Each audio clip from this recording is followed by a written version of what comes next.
এটা আমার প্রথম ব্লগ, সবাই আমাকে সাপোর্ট করবে। হ্যালো ভাই ব্রাদার, সবাই কি অবস্থা? আশা করি সবাই ভালো আছেন এবং আপনাদের দোয়া আমি অনেক ভালো আছি। যেহেতু এখন ঠান্ডার দিন, তার জন্য একটু তেল দিয়ে নিতেছি হাতে মুখে।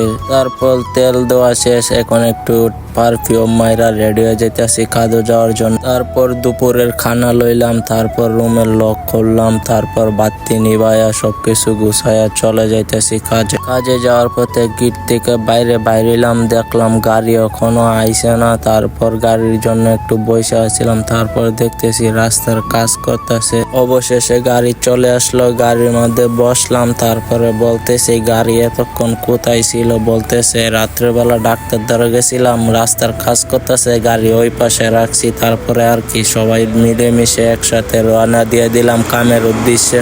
রাস্তার মধ্যে গাড়ির জাম লাগিয়ে লইছে, তার জন্য আমরা এই রাস্তা বাদ দিয়ে অন্য রাস্তার মধ্যে উঠে গেছি। তারপরে আমরা কামের কাছে চলে এসেছি। আজকের ব্লগটা এতটুকু।